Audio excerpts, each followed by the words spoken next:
हमारे चैनल को तुरंत सब्सक्राइब व ग्रुपों में शेयर करें और आइकन का बटन 24 सूत्रीय मांगों को लेकर हुई महत्वपूर्ण प्रेस वार्ता। Diploma pharmacist association Uttar Pradesh के अध्यक्ष संदीप बडोला ने मीडिया को दी जानकारी। 31 जनवरी 2025 को प्रदेश भर के डिप्लोमा फार्मासिस्ट संवर्ग के अधिकारी एवं कर्मचारियों द्वारा महानिदेशालय चिकित्सा एवं स्वास्थ्य सेवाएं उत्तर प्रदेश लखनऊ में करेंगे धरना प्रदर्शन।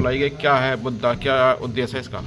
ये डिप्लोमा फार्मासिस्ट एसोसिएशन अपने वेतन उच्चीकरण, पदनाम परिवर्तन, संवर्ग के मानकों में संशोधन और चिकित्सालयों में पदों के मानकों के सृजन में संशोधन, ये तमाम ऐसी समस्याएं, वरिष्ठता सूची जारी करना, एसीपी समय पर लगना, सही मांगों को जो है पिछले लंबे समय से सरकार के सामने रख रही है, शासन में रख रही है, मान्यशाला।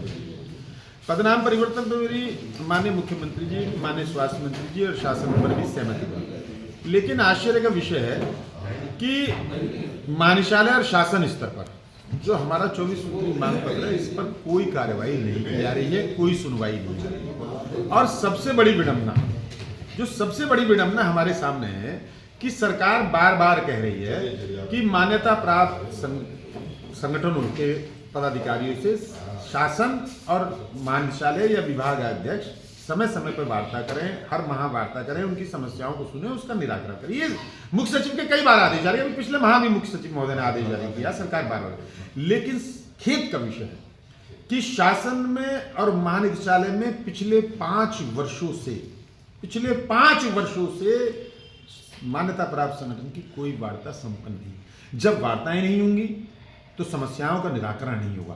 आज वित्तीय और गैर वित्तीय और जनहित से जुड़ी हुई तमाम ऐसी समस्याएं हैं जिसका अंबार लग गया है, क्योंकि हम बातचीत नहीं हो पा रही, हमारी शासन सुन नहीं रहे, एक तरफा जो है सब निर्णय हो रहा है। जमीनी स्तर पर जो दिक्कतें आ रही हैं वो हमारे ऊपर अधिकारियों को नहीं पता चल रही। अब इससे कर्मचारियों में बहुत आक्रोश पनप रहा है।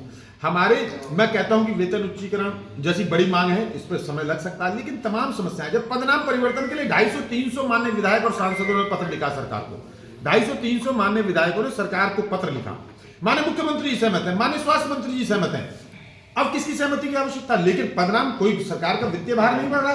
तमाम ऐसे राज्य जहां भारतीय जनता पार्टी की सरकार है वहां फार्मासिस्टों के पदनाम परिवर्तन हो चुके हैं, लेकिन हमारे यहाँ पदनाम परिवर्तन नहीं, जरा शासन के मकर जाल में उलझ रहा है। तमाम ऐसी हमारी 2005 के बाद 20 वर्ष हो गए, 20 वर्षों में फार्मासिस्टों की वरिष्ठता सूची जारी नहीं हो पाई। हमारे मान्यशाला में बैठे लोग 20 सालों में उत्तर प्रदेश के फार्मासिस्टों का ब्यौरा इकट्ठा नहीं कर पाए। यह एक आश्चर्य का विषय है, एक बड़ा प्रश्न चिन्ह है। हमारी एसीपी की सुविधा शासनादेश है कि मेरी एसीपी हमारे जनपद के अधिकारी, जो हमारे नियुक्ति अधिकारी होते हैं, उनको लगाने का अधिकार है, शासनादेश में व्यवस्था है। पिछले हमेशा से आज तक हमारे जनपद में एसीपी की व्यवस्था जो 10, 16, 26 में प्रत्येक राज्य कर्मचारी को मिलती है वहां लगती है, लेकिन दिसंबर 2023 में तत्कालीन महानिदेशक द्वारा एक आदेश जारी कर दिया कि फार्मासिस्टों की एसीपी का अनुमोदन महानिदेशालय में किया जाएगा। क्यों? शासनादेश के विपरीत जाके, शासनादेशों का अतिक्रमण करके, सरकार के निर्देशों की अवहेलना करके क्या मंशा है इसकी? यानी कि एसीपी के प्रकरण यहां आए और उस पर जो है कुछ भेंट पूजा हो। जैसा कि मांगों को लेकर आगे क्या रहेगा आपका, रणनीति क्या रहेगा? मांगों को लेकर मैं लगातार, देखिए आक्रोश इसलिए पनप रहा है, मैं पिछले 20 दिसंबर 2024 से लगातार आंदोलन के रास्ते पर हूं। प्रदेश के फार्मासिस्टों ने 20 दिसंबर 2024 को प्रत्येक जनपद मुख्यालय पर 1 दिवसीय धरना देकर प्रदेश के माननीय मुख्यमंत्री जी को ज्ञापन भिजवाने का काम किया। प्रत्येक जनपद में हमने 22 दिसंबर से लेकर 25 दिसंबर 2024 तक प्रदेश के प्रत्येक सांसद, प्रत्येक माननीय सांसद, माननीय विधायकों के माध्यम से माननीय मुख्यमंत्री जी को अपनी मांगों को ज्ञापन भिजवाने का काम किया। लगभग 250 से 300 माननीय विधायक और सांसदों ने हमारी मांगों का ज्ञापन माननीय मुख्यमंत्री जी को भेजा। हमने 3 जनवरी 2025 को प्रदेश के प्रत्येक मंडल मुख्यालय पर धरना देकर माननीय मुख्यमंत्री जी को ज्ञापन भिजवाने का काम किया।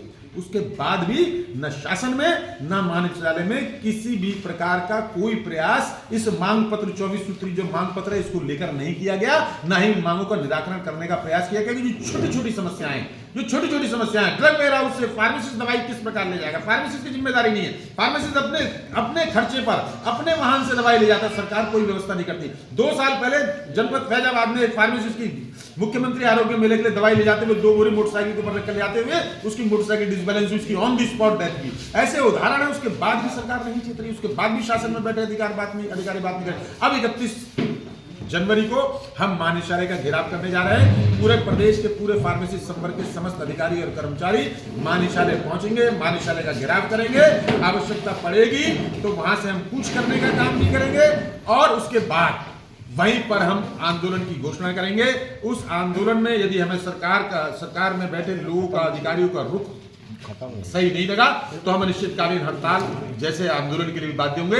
मेरी इस प्रेस वार्ता के माध्यम से इस प्रदेश के यशस्वी मुख्यमंत्री, माननीय मुख्यमंत्री से ये अपील है कि जो सरकार अधिकारी सरकार के निर्देशों का पालन नहीं कर रहे हैं, उन अधिकारियों को चिन्हित किया जाए।